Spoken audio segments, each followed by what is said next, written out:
میری ساس بہت زیادہ دکھ میں تھیں اور میں بھی۔ وہ کہتی تھیں کہ میرا بیٹا زندہ ہے، لیکن ان لوگوں کا کہنا تھا کہ آپ لوگ امید نہ رکھیں کیونکہ سب کچھ جل کے راکھ ہو گیا ہے۔ اس بات کا ذمہ دار بھی مجھے ٹھہرایا گیا کہ میں سبز قدم ہوں اور میری وجہ سے یہ سب کچھ ہوا ہے، جبکہ میرے لیے بھی تو اتنا ہی بڑا نقصان ہو گیا تھا۔ ہمیں تو یہ پتہ ہی نہیں تھا کہ میرا شوہر زندہ تھا یا نہیں۔ ان لوگوں نے صاف صاف کہہ دیا تھا کہ آپ کوئی امید نہیں رکھیں کیونکہ ہماری آنکھوں کے سامنے صرف راکھ ہے۔ لیکن میری ساس نے کہا کہ میرا بیٹا زندہ ہے اور ایک دن وہ ضرور آئے گا۔ انہوں نے اس کا کوئی کل یا ایصال ثواب کے لیے کچھ بھی نہیں کیا اور کہا کہ زندہ لوگوں کے لیے تھوڑی نہ ایسی چیزیں کی جاتی ہیں۔ وہ اسی طرح جینے لگی اور میرا بیٹا 3 سے 4 سال کا ہو گیا۔ میرے ماں باپ کا کہنا تھا کہ آپ کا بیٹا نہ جانے زندہ بھی ہے یا نہیں، آپ ہماری بیٹی کو ہمارے گھر واپس بھیج دیں۔ پر میری ساس کا کہنا تھا کہ یہ میرے بیٹے کی بیوی ہے، میرا بیٹا مرا نہیں ہے، ہم نے اس کی لاش نہیں دیکھی ہے، تو ہم اس کو کیسے بھیج سکتے ہیں؟ یہ یہیں رہے گی، یہ بچہ بھی میرے بیٹے کا ہے۔ میرے بابا نے کہا کہ ہم سے بہت بڑی غلطی ہو گئی، تیری زندگی تو بیچ میں ہی پھنس کر رہ گئی، کیونکہ میں نہ بیوہ میں تھی نہ میں شادی شدہ تھی۔ میرے بابا کسی سے فتویٰ لے کر آئے جس کے مطابق اگر اس طرح سے شوہر لاپتہ ہو جائے کہ وہ کہیں سے مل نہ رہا ہو اور پتہ بھی نہ ہو کہ وہ زندہ ہے یا مردہ، تو عورت کو 4 سال تک انتظار کرنے کی اجازت ہے۔ اس کے بعد وہ پھر سے کسی اور سے نکاح کر سکتی ہے اور اپنی زندگی بسر کر سکتی ہے۔ لیکن اس بات میں یہ ایک پوائنٹ کافی عجیب تھا کہ اگر 3 یا 4 سال کے بعد اس کا اصل والا شوہر آ جاتا ہے تو پھر وہ اپنے اصل والے شوہر کے نکاح میں چلی جائے گی اور جس سے اس نے نکاح کیا تھا اس کے ساتھ اس کا نکاح ختم ہو جائے گا۔ میری ساس نے کہا کہ یہ بالکل بھی نہیں جائے گی اور ساس نے میرے ماں باپ کے ساتھ بدتمیزی کی، یہاں تک کہ بات ہاتھا پائی پر آ گئی اور اس کے بعد جرگوں پہ۔ بہت تماشا بنا۔ 5 سال گزر گئے۔ جب میرا شوہر اس گھر میں نہیں تھا تو مجھ پر ویسے ہی بہت ظلم ہوتے تھے، اب تو میری ساس اور بھی زیادہ غصہ کیا کرتی تھی۔ میرے بیٹے کو بھی کوئی پیار نہیں کرتا تھا، ہماری ضرورتیں بھی پوری نہیں کرتا تھا۔ ایک دن میرے بابا کو بہت غصہ آیا اور وہ مجھے واپس لے آئے۔ میری ساس نے کہا کہ اگر میرا بیٹا واپس آ گیا تو میں اس سے کہوں گی کہ آپ کی بیٹی کو طلاق دے دے اور اس کے بعد آپ کا ہمارے بیٹے سے کوئی رابطہ نہیں رہے گا۔ میرے بابا نے کہا بالکل، آپ بے شک ایسا ہی کیجیے گا، لیکن میں اپنی بیٹی کی زندگی برباد نہیں کروانا چاہتا۔ 5 سال ہو گئے ہیں، اگر وہ زندہ ہوتا تو ضرور واپس آ جاتا۔ وہ اس دنیا سے چلا گیا ہے، آپ اس حقیقت کو قبول کر لیں۔ میرے لیے یہ سب کچھ بہت مشکل تھا۔ میرا شوہر اس دنیا میں تھا یا چلا گیا تھا، مجھے پتہ بھی نہیں تھا کہ کیا وہ زندہ ہے یا نہیں۔ سب یہی کہہ رہے تھے کہ وہ نہیں آئے گا۔ میرے دل میں تو امید تھی، لیکن گزرتے وقت کے ساتھ وہ امید ختم ہو گئی۔ میں اپنے ماں باپ کے گھر رہنے لگی اور ابھی 2 مہینے ہی ہوئے تھے کہ میرے ماں باپ دونوں ہی ایک حادثے میں جاں بحق ہو گئے۔ مجھے ایسا لگتا تھا کہ ساری مصیبتوں نے میرا ہی گھر دیکھ لیا تھا۔ پہلے میری پسند کے بغیر شادی کروا دی گئی، پھر میرا شوہر مجھے چھوڑ کے چلا گیا، پھر وہ لاپتہ ہو گیا۔ میرے ساس سسر نے مجھ پر الزامات لگائے، مجھے ذلیل کیا۔ میرے ماں باپ نے مجھے اپنے گھر میں پناہ دی اور میں یہ سوچنے لگی کہ میں یہاں پر محفوظ رہوں گی، تو میرے ماں اور باپ بھی اس دنیا سے چلے گئے۔ لیکن میرے ماں باپ کا کاروبار تھا جو کہ مجھے ہی سنبھالنا تھا۔ میرے لیے سب کچھ مشکل تھا، وہ بھی ایک چھوٹے بچے کے ساتھ۔ مجھے میری ایک پرانی دوست ملی جس کو میں نے یہ سب کچھ بتایا تو اس نے مجھے ایک اچھا مشورہ دیا۔ اس نے کہا کہ تم کاروبار سنبھالو۔ میں یہ سب کچھ بیچ کر یہاں سے جانا چاہتی تھی۔ اس نے کہا کہ لاہور بہت اچھی جگہ ہے، یہاں پر کوئی بھوکا نہیں سوتا ہے، تم یہیں پر رہو، سب کچھ ٹھیک ہو جائے گا۔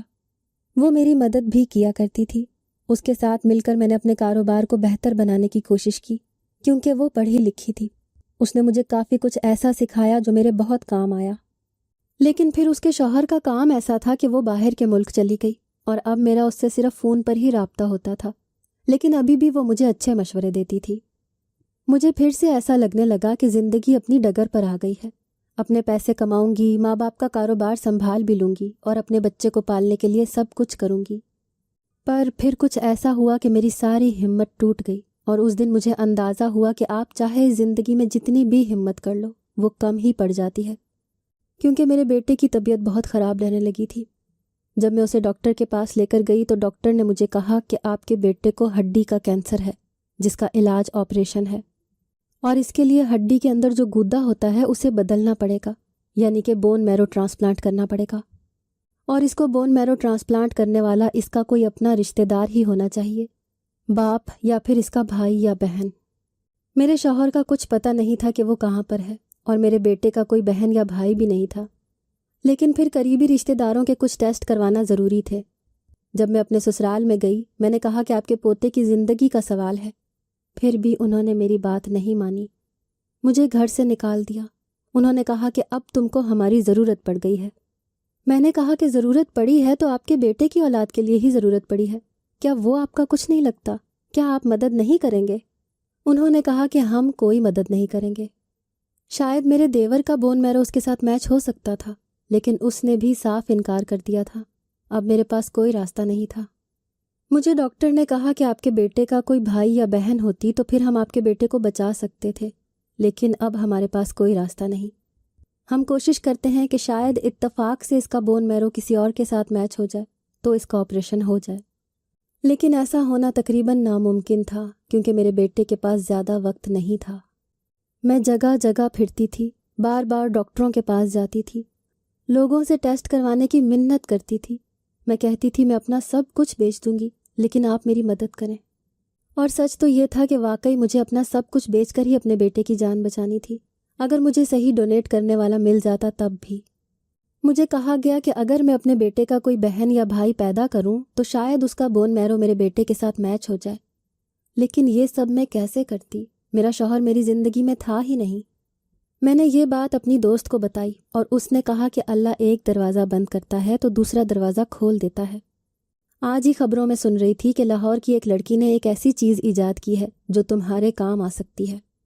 وہ لاہور کالج میں پڑھتی ہے اور بہت زیادہ سمجھدار ہے۔ اس کی ایجاد سے سب لوگ حیران ہو گئے ہیں، شاید وہی تمہاری مدد کرے گی اور سب کچھ ٹھیک ہو جائے گا۔ میں نے کہا کہ اس نے ایسا کیا ایجاد کیا ہے؟ تو میری دوست نے مجھے ایسی بات بتائی کہ میں حیران رہ گئی۔ اس نے کہا کہ اس نے ایک ایسی مشین ایجاد کی ہے جس میں عورت بنا شوہر کے بھی بچہ پیدا کر سکتی ہے، اور میرے لیے آخری آپشن یہی تھا کہ میں ایک بچہ پیدا کروں، جبکہ میرا شوہر اس دنیا میں تھا یا نہیں یہ مجھے پتہ نہیں تھا، اس لیے میرے مسئلے کا حل تو شاید یہی تھا۔ پہلے تو مجھے اس بات پر یقین نہیں آیا، پر میری دوست نے کہا کہ خبروں نے اس پر رپورٹ بھی بنائی ہے، کوئی جھوٹ نہیں ہے، بالکل سچ ہے، لیکن لوگ اسے یہ کام کرنے نہیں دیں گے کیونکہ مجھے پتہ ہے کہ ہمارے ملک میں ایسی چیزوں کو برا سمجھا جاتا ہے، لیکن اس بات کی گارنٹی ہے کہ یہ سب کچھ بالکل سچ ہے۔ میں نے کہا کہ پھر میں ضرور اس کے پاس جاؤں گی، وہ مجھ سے جتنے بھی پیسے مانگے گی میں دوں گی۔ میں اپنے بیٹے کی جان بچانے کے لیے کچھ بھی کرنے کو تیار تھی۔ ڈاکٹروں کا کہنا تھا کہ اگر میرا بچہ پیدا ہو گیا اور وہ 1 سال کا ہو گیا تو 1 سال کے بچے سے بھی ہڈی کا گودا لے سکتے ہیں، اور میرے بیٹے کے پاس کم سے کم بھی 2 سال کا وقت تھا۔ پہلے میں ماری پھر رہی تھی تو مجھے کچھ بھی مدد نہیں مل پا رہی تھی، لیکن اب مجھے لگ رہا تھا کہ سب کچھ ٹھیک ہو سکتا ہے، اور مجھے امید کی ایک کرن نظر آئی تھی، اسی لیے میں نے ارادہ کر لیا۔ میں لاہور میں ہی رہتی تھی اور میری دوست نے مجھے اس کا پتہ اور فون نمبر بھی لے کر دیا۔ جب میں نے فون کیا تو فون پر تو میرا اس سے رابطہ نہیں ہو سکا، لیکن میں نے سوچا کہ میں ضرور اس کے پاس جاؤں گی اور جا کر اسے اپنے بارے میں بتاؤں گی۔ میں اس سے منت کروں گی کہ اگر واقعی وہ ایسا کر سکتی ہے تو کر دے، تاکہ میرے بیٹے کی زندگی بچ جائے۔ میں نے اپنی زندگی میں بہت کچھ کھو دیا تھا، اپنے شوہر کو بھی، اپنے ماں باپ کو بھی، اب اپنے بیٹے کو کھونا نہیں چاہتی تھی۔ میرے اندر اتنی ہمت نہیں تھی کہ میں ایک اور صدمہ برداشت کر سکتی۔ اگر مجھے ایک اور صدمہ ملتا تو میں پاگل ہو جاتی۔ مجھے برے خواب آتے ہیں، میری زندگی کی ساری امید میری اولاد، میرے بیٹے علی پر ہی ٹکی ہوئی تھی۔ اسی کو دیکھ کر تو میں زندہ رہتی تھی، اور میری زندگی میں تھا ہی کیا؟ شاید دنیا کی سب سے بدقسمت لڑکی تھی۔ اور یہ سب میرے ساتھ کیوں ہوا؟ میرے ماں باپ نے میری شادی کا فیصلہ غلط کیا تھا، یا ان کو میری یہاں شادی نہیں کرنی چاہیے تھی؟ فتوے کے مطابق تو میں اب کسی اور سے نکاح کرنے کی مجاز تھی، لیکن میں خود ہی ایسا نہیں کرنا چاہتی تھی۔ یا تو میں بیوہ ہو چکی تھی یا ابھی بھی اپنے شوہر سے نکاح میں تھی۔ ویسے کبھی کبھی مجھے بھی لگتا تھا کہ شاید وہ واپس آ جائے گا۔ کبھی کبھی میرا دل کہتا تھا کہ میرا شوہر اچانک سے گھر میں داخل ہوگا اور سب کچھ ٹھیک ہو جائے گا۔ اس نے اپنے بیٹے کو بھی نہیں دیکھا تھا۔ میں اداس اور پریشان رہتی تھی۔ میں اس لڑکی کے گھر چلی گئی۔ پہلے تو کسی نے دروازہ ہی نہیں کھولا، لیکن میں بھی یہاں پر کسی مقصد سے ہی آئی تھی۔ میں نے دروازے پر دستک دی، بار بار دستک دی، اور پھر ایک بوڑھی عورت نے دروازہ کھولا۔ میں نے کہا کہ میں آپ کی بیٹی عائشہ سے ملنا چاہتی ہوں جو کالج میں پڑھتی ہے، اور اس نے ایک بہت اچھی ایجاد کی ہے۔ انہوں نے کہا کہ تم کون سے اخبار سے آئی ہو؟ ہم لوگ تو تنگ آ گئے ہیں۔ میں نے کہا کہ آنٹی میں بڑی مجبور ہوں، میرے بیٹے کی زندگی کا سوال ہے۔ میں نے رونا شروع کر دیا۔ انہوں نے کہا کہ اچھا رو نہیں، اندر آ جاؤ۔ انہوں نے مجھے پانی پلایا اور کہا کہ تم یہاں پر بیٹھو۔ پتہ نہیں ہماری بیٹی کیسی عجیب نکلی ہے، ہمارے پورے خاندان میں کسی نے اس طرح کی حرکت نہیں کی۔ یہ ہماری ناک کٹوا چکی ہے، اس سے شادی کون کرے گا؟ وہ اسی طرح کی باتیں کر رہی تھیں۔ شاید ان کو پتہ نہیں تھا کہ یہ بہت بڑی ایجاد تھی، لیکن بوڑھے لوگوں کو کہاں پتہ ہوتا ہے۔ ان کو اپنی بیٹی پر ذرا سا بھی فخر نہیں تھا۔ وہ تو اپنی بیٹی کو اس طرح سے کوس رہی تھیں جیسے اس نے کوئی بہت بڑا گناہ کر دیا ہے اور سارے خاندان میں اسے کسی جگہ بھی منہ دکھانے کے قابل نہیں چھوڑا ہے۔ انہوں نے کہا کہ میری بیٹی سو رہی ہے، میں اس کے لیے ناشتہ بناتی ہوں، پھر تم اس سے جا کر بات کر لینا۔ میں وہیں پر بیٹھی رہی۔ انہوں نے اپنی بیٹی کا ناشتہ بنا کر اس طرح پیش کیا کہ جیسے کسی غیر کو کہتے ہیں کہ رانی صاحبہ اٹھ جائیں اور ناشتہ کر لیں۔ اس نے ناشتہ کر لیا۔ اس کے بعد وہ بیٹھک میں آ کر بیٹھ گئی اور وہ میرے سامنے بیٹھی تھی۔ میں نے اسے اپنا تعارف کروایا اور بتایا کہ میں چھوٹا موٹا کاروبار کرتی ہوں، میرا ایک بیٹا ہے جو بہت بیمار ہے، میرے شوہر لاپتہ ہو چکے ہیں اور میں امید سے ہونا چاہتی ہوں۔ اس نے کہا کہ اس مشین نے تو واقعی مجھے عجیب سے موڑ پر لا کر کھڑا کر دیا ہے۔ اگر آپ واقعی مجھ سے یہ سب کروانا چاہتی ہیں تو آپ میری پہلی گاہک ہیں، کیونکہ ابھی تک تو لوگوں کو مجھ پر بھروسہ ہی نہیں ہے، لیکن اس کام کے بہت زیادہ پیسے لگیں گے۔ میں نے کہا کہ کتنے پیسے؟ تو اس نے جو مجھے بتایا وہ میرے لیے جمع کرنا مشکل تھے، لیکن میں اپنے گھر کو گروی رکھ کے یہ سب کچھ کر سکتی تھی۔ میرے لیے یہ سب کچھ آسان نہیں تھا۔ میں نے کہا کہ کیا وہ تھوڑی سی رعایت نہیں کر سکتی؟ اس کا کہنا تھا کہ نہیں، اور پھر آپ نے ہی تو کہا تھا کہ اپنے بیٹے کے لیے کچھ بھی کر سکتی ہیں۔ میں نے کہا کہ ایسا ہو تو جائے گا نا۔ اس نے کہا کہ اگر ایسا نہیں ہوگا تو آپ اپنے پیسے واپس لے جانا۔ وہ بہت زیادہ پر اعتماد تھی۔ میں نے کہا کہ میں مشین دیکھ سکتی ہوں؟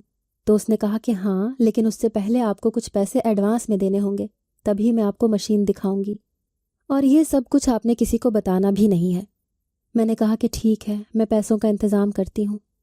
میں نے اپنے گھر کو گروی رکھ دیا۔ پہلے ہی میں کسی سے اس بارے میں بات کر چکی تھی۔ اس کے بعد مجھے کچھ پیسے مل گئے تو میں اس لڑکی کے گھر آ گئی اور میں نے وہ پیسے اس کے حوالے کر دیے۔ اس نے مجھ سے تقریباً 40 لاکھ روپے مانگے تھے، جس میں سے 20 لاکھ میں دے چکی تھی۔ اس نے کہا کہ وہ آپ کے کچھ ٹیسٹ وغیرہ کروائے گی، وہ بھی کروائے گئے، لیکن مجھے کچھ عجیب سا لگ رہا تھا، ڈر لگ رہا تھا۔ اس کے بعد اس نے ایک دن مجھے وہ مشین دکھائی۔ میں نے اس مشین کو دیکھا تو میں حیران رہ گئی۔ وہ مشین ایسی تھی کہ جیسے اس کے اندر ایک عورت لیٹ سکتی تھی اور اس کے اوپر ایک خول آ جاتا تھا۔ اس کے علاوہ اندر کچھ سسٹم لگے تھے، لیکن مجھے اس چیز کی سمجھ نہیں آ رہی تھی۔ ابھی بھی یقین نہیں ہو رہا تھا، لیکن میں جب بھی کوئی بات کرتی تو وہ لڑکی کہتی کہ اگر آپ کا کام نہیں ہوا تو آپ اپنے پیسے واپس لے جانا۔ اس نے مجھے اپنا نمبر بھی دیا، اپنا شناختی کارڈ بھی دے دیا، اپنے گھر کا پتہ بھی بتا دیا، اپنے باپ کا نمبر، شناختی کارڈ بھی دیا۔ میں نے کہا کہ ٹھیک ہے، اور میں نے اس کی بات مان لی۔ اس نے کہا کہ آپ کو پتہ بھی نہیں چلے گا کہ آپ کے ساتھ کیا ہوا ہے اور سب کچھ ٹھیک ہو جائے گا۔ اس نے مجھ سے پیسے بھی لے لیے تھے اور باقی کی پروسیسنگ بھی کر دی تھی۔ میں ایک دن اس کے گھر چلی گئی تھی۔ اس نے مجھے کھانے کے لیے کوئی دوائی دی تھی اور کہا تھا کہ میں بہت زیادہ پانی پی لوں۔ اس کے بعد میں بے ہوش ہو گئی تھی، پر جب آنکھ کھلی تو اس نے کہا کہ کام ہو چکا ہے۔ مجھے ایسا لگا کہ اس نے کچھ کیا ہی نہیں ہے۔ میں نے بھی اپنی عقل استعمال کرنے کا سوچا اور کہا کہ جب تک مجھے ڈاکٹر یہ نہیں بتاتی کہ میں امید سے ہوں یا نہیں، میں تمہیں باقی کے پیسے نہیں دوں گی۔ اس نے کہا کہ ٹھیک ہے، آپ چاہیں تو ایسا ہی کر لیں۔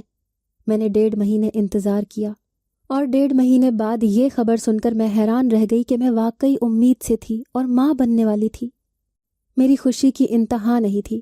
میں نے اپنے شوہر کے ساتھ بے وفائی نہیں کی تھی، بھلے ہی وہ اس دنیا میں تھا یا نہیں، لیکن مجھے اس بات کی تسلی تھی کہ میں نے کسی سے شادی نہیں کی تھی اور یہ سب کچھ اپنی اولاد کی جان بچانے کے لیے کیا تھا۔ میں نے اسے باقی کے پیسے بھی دے دیے اور اس نے کہا کہ جب آپ کی اولاد ہو جائے تو مجھے ضرور بتائیے گا، میں بھی اس سے ملنے کے لیے آؤں گی۔ مجھے یہ دیکھ کر خوشی تھی کہ اس کا تجربہ کامیاب ہو گیا ہے، لیکن جیسے میں نے آپ کو پہلے بتایا تھا کہ کچھ لوگ میرے پیچھے پڑ گئے ہیں اور وہ کہتے ہیں کہ میں اس طرح کا کوئی کام نہیں کروں۔ سارے مولوی اور فتویٰ دینے والے لوگ ہیں، اسی لیے مجھے یہاں سے جانا ہوگا۔ آپ کا کام تو ہو گیا ہے، تو اب میں اگر یہاں سے چلی جاؤں تو یہ مت سمجھنا کہ میں بھاگ گئی ہوں۔ میں نے اس کا شکریہ ادا کیا اور کہا کہ ایسا کچھ نہیں سمجھوں گی، آپ کی بہت مہربانی۔ اس نے کہا کہ ہم یہ جگہ چھوڑ کر جا رہے ہیں، ہم لاہور میں ہی لیکن کسی اور علاقے میں شفٹ ہو رہے ہیں۔ آپ کے پاس میرا نمبر ہے، آپ مجھے فون کر لیجیے گا اگر آپ کو کسی بھی چیز کی ضرورت ہوئی تو۔ وہ وہاں سے چلی گئی اور میں اپنی زندگی میں مصروف ہو گئی۔ اب میں کرائے کے گھر میں آ گئی تھی کیونکہ میرے پاس میرا گھر نہیں تھا، لیکن ابھی بھی کاروبار تھا۔ پر اب میرے لیے کاروبار چلانا کافی مشکل ہو گیا تھا کیونکہ میری طبیعت بہت زیادہ خراب رہتی تھی۔ ڈاکٹر کا کہنا تھا کہ یہ وقت گزر جائے گا، سب کچھ ٹھیک ہو جائے گا۔ ایک دن میری زندگی میں پھر سے ایک برا دن آیا۔ میرے بیٹے کی طبیعت بہت خراب تھی اور میری بھی۔ باہر بہت زیادہ بارش ہو رہی تھی، رات کا وقت تھا۔ مجھے خود بھی ڈاکٹر کے پاس جانے کی ضرورت تھی اور اپنے بیٹے کو ڈاکٹر کے پاس لے کے جانا تھا، لیکن سمجھ نہیں آ رہی تھی کہ یہ سب کچھ کیسے ہوگا کیونکہ مجھے تو کوئی رکشہ بھی نظر نہیں آ رہا تھا۔ اور ایسی حالت میں اپنے بیٹے کو گود میں اٹھا کے میں بارش میں کیسے ڈاکٹر کے پاس جا سکتی تھی؟ کیا ایسے مجھے کوئی ڈاکٹر مل جاتا؟ گھر کے دروازے پر دستک ہوئی۔ میں حیران رہ گئی کہ کون آیا ہوگا۔ جب میں نے دروازہ کھولا تو مجھے ایک وجود نظر آیا۔ میں نے دیکھا کہ یہ کون ہے، شاید میں نے پہچانا ہی نہیں۔ جب اس نے میرا نام پکارا اور وہ آگے بڑھ کر کمرے کے اندر آ گیا تو میں نے اسے غور سے دیکھا اور میرے قدموں تلے سے زمین نکل گئی، کیونکہ یہ کوئی اور نہیں بلکہ میرا شوہر تھا۔ میں بے ہوش ہو گئی۔ وہ مجھے ہسپتال لے گیا اور ہسپتال میں اس نے کہا کہ وہ زندہ تھا، لیکن میرے پاس نہ تو میرا پاسپورٹ تھا اور نہ ہی 1 روپیہ، اور میں کسی اور ہی علاقے میں پہنچ گیا تھا۔ واپس آنے میں بہت مشکل ہوئی مجھے، لیکن میں تمہارے پاس واپس آ گیا ہوں۔ میں نے سب کچھ بتایا۔ جب اس نے مجھے دیکھا کہ میں ماں بننے والی ہوں تو وہ حیران رہ گیا۔ میں نے یہ سب کچھ بھی بتایا کہ یہ کیسے ہوا ہے۔ میری طبیعت وہیں پر خراب ہو گئی اور اللہ نے مجھے ایک بیٹی سے نوازا۔ لیکن جب میری بیٹی تھوڑی بڑی ہوئی تو پتہ چلا کہ اس کی ہڈی کا گدا میرے بیٹے سے نہیں ملتا ہے، پر میرے شوہر کی ہڈی کا گدا میرے بیٹے سے میچ کر گیا۔ میرے بیٹے کا آپریشن ہو گیا اور وہ صحیح سلامت بچ گیا۔ میرے شوہر نے کہا کہ مجھے پتہ ہے تم نے بے وفائی نہیں کی ہوگی، لیکن جس طرح تم بتا رہی ہو اس طرح سے بھی نہیں ہوتا ہے۔ جب ہم نے تھوڑی تفتیش کی اور پتہ کیا تو پتہ چلا کہ اس لڑکی نے ایسی کوئی مشین نہیں بنائی تھی، بلکہ اس نے وہی عام کام جس کو ٹیسٹ ٹیوب بیبی کہتے ہیں، اس کے ذریعے ہی میرا علاج کروایا تھا۔ لیکن وہ 6 سے 12 لاکھ میں ہوتا ہے، جبکہ اس کام کے اس نے مجھ سے 40 لاکھ روپے لیے تھے۔ وہ اپنے گھر سے چلی گئی تھی اور جو نمبر اس نے مجھے دیا تھا وہ بند تھا۔ میں بہت زیادہ پریشان تھی اور ہارا ہوا محسوس کر رہی تھی کہ میرے ساتھ یہ کیا ہو گیا۔ میرے شوہر نے کہا کہ اس میں تمہاری کوئی غلطی نہیں ہے، یہ اولاد جس کی بھی ہے ہم اس کو پالیں گے، ہمیں نہیں پتہ کہ اس بچی کا باپ کون ہے۔ میرے شوہر نے کہا کہ یہ سب کچھ اسی لیے ہوا کیونکہ میں یہاں پر نہیں تھا۔ اب چاہے مجھے محنت مزدوری کرنی پڑے پر میں تم لوگوں کو چھوڑ کر نہیں جاؤں گا۔ میں نے اپنے شوہر کا پورے 6 سال انتظار کیا تھا۔ اس کے دل میں میرے لیے کوئی خلش نہیں تھی۔ ہم ایک ساتھ رہتے ہیں اور خوش رہتے ہیں۔ وہ بچی بھی ہمارے پاس ہے اور وہی میری بیٹی ہے۔ اگر آپ کو آج کی ہماری کہانی پسند آئی ہے تو اسے لائک کیجیے اور اپنے پیاروں کے ساتھ شیئر کیجیے، اور ہاں، اگر ابھی تک آپ نے ہمارا چینل سبسکرائب نہیں کیا تو ضرور کیجیے۔ ملتے ہیں کل ایک نئی اور دلچسپ کہانی کے ساتھ، تب تک کے لیے اللہ حافظ۔